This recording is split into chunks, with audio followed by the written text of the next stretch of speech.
अब क्योंकि अचानक से प्रेस कॉन्फ्रेंस में हम लोगों ने देखा कि पूर्व मंत्री श्री योगेंद्र साहु जी को निष्कासित कर दिया गया है।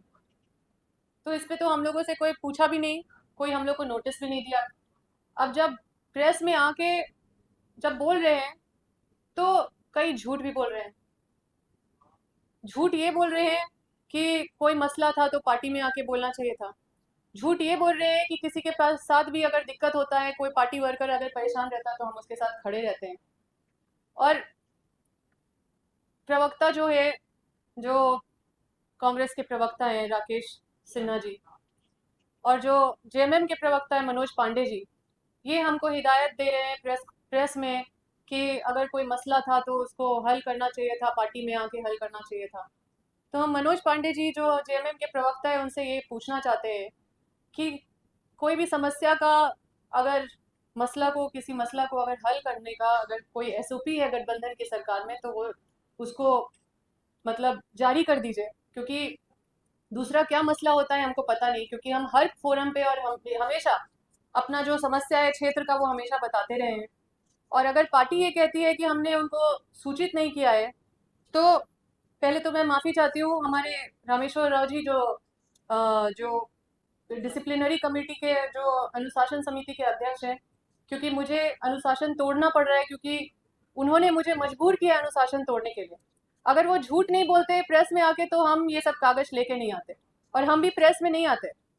लेकिन झूठ बोल के कि हम लोग मतलब कोई मसला पार्टी में हम लोग नहीं लेके गए या पार्टी में उनको जानकारी नहीं था, और लगातार इतना प्रताड़ना हम लोग तब से क्षेत्र में झेल रहे हैं। अभी तक इस साल के बारे में बता रहे हैं कि 7 केस मेरे पिताजी के ऊपर हुआ है और कई रैयतों के ऊपर हुआ है। फर्जी मुकदमा होते गए और हम लोग सूचना देते गए, लेकिन उन लोग को कोई बचा नहीं पाया। तो मेरे पिताजी जब धरना दिए थे या फिर जो आंदोलन छिड़ा था तो हम लोग को धमकी भी मिला था, जो आप लोगों को प्रेस कॉन्फ्रेंस के माध्यम से बताया था कि कोई बीजेपी के एमपी सीएम रमेश जिसका नाम है, वो धमकी दिए थे कि तुम्हारा राजनीतिक पॉलिटिकल करियर बर्बाद कर देंगे, तुम्हारे पिताजी को अरेस्ट करवा देंगे, जेल भेज देंगे, और भी तरह तरह का चीज, लेकिन जो ऑन रिकॉर्ड है हम उसी पे बात करेंगे। तो उस पे भी पार्टी के लोग कुछ भी बोलने से बचते रहे और लगातार हमको अभाव महसूस होते रहा, और इसलिए हम केंद्र नेतृत्व के पास गए और वहां पे सारे चीजों को रखे। तो क्या इनको इस बात का दिक्कत हो रहा है कि हम सीधा डायरेक्ट केंद्र नेतृत्व के पास चले गए?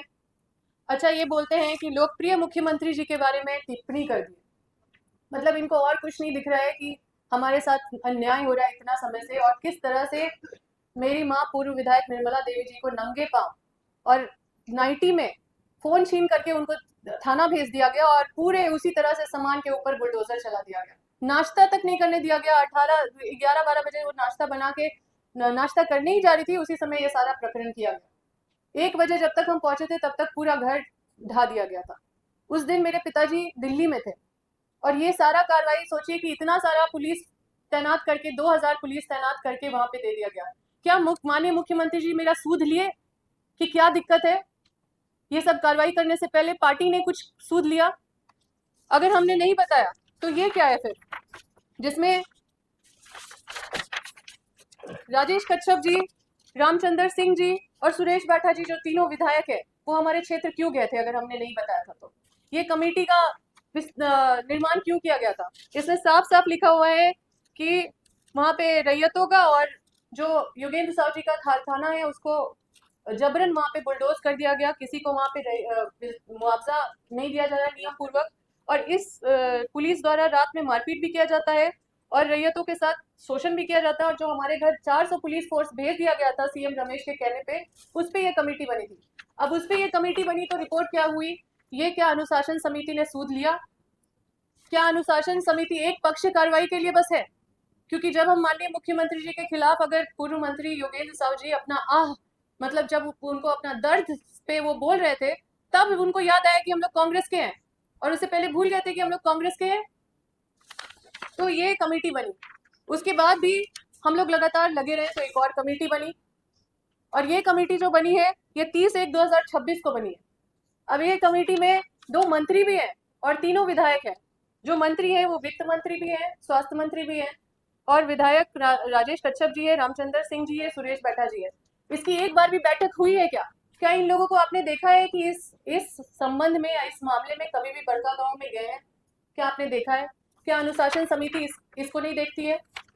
क्या आपने कभी सुना है कि हमारे कितने कितने सारे विधायक कांग्रेस मंत्रियों के खिलाफ बोलते रहते हैं?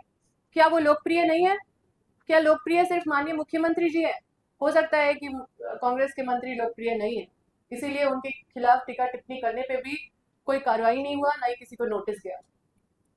अब कोई अमर्यादित भाषा का तो उपयोग नहीं किया था पूर्व मंत्री योगेंद्र साहु जी ने, ना ही कोई गाली दिया था।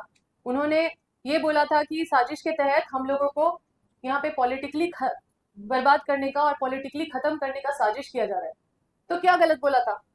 क्योंकि इतने सारे पुलिस फोर्स, जितना थाना नहीं है हजारीबाग लोकसभा में, उससे ज्यादा वहां पे पुलिस फोर्स आपको तैनात दिखेंगे। हमको लगता है दूसरे दूसरे जिला से भी बुला लिए गए थे। इतना हूटर, इतना सायरन बजा बजा के कम से कम 100 गाड़ी तो हम खुद से गिने जो वहां पे जाके हूटर बजा रहे थे। आप सोचिए, एक अकेली महिला, संवेदनशीलता भी नहीं है। तो उस समय से लेकर ये पहला तारीख 22/8/2025 से लेकर ये जब परसों जब पूर्व मंत्री योगेंद्र साहु जी अपना वीडियो रिलीज किए, तब उनको नींद खुला। इतने दिन से प्रवक्ता हमारे कहाँ सोए हुए थे? इनको जो मन करता है, जो बोला जाता है वो बोल देते हैं भोंपू की तरह। हाँ, जो जो सिखा दिया जाता है वो बोल देते हैं, हंसते हंसते बात करते हैं, कोई गंभीरता नहीं है।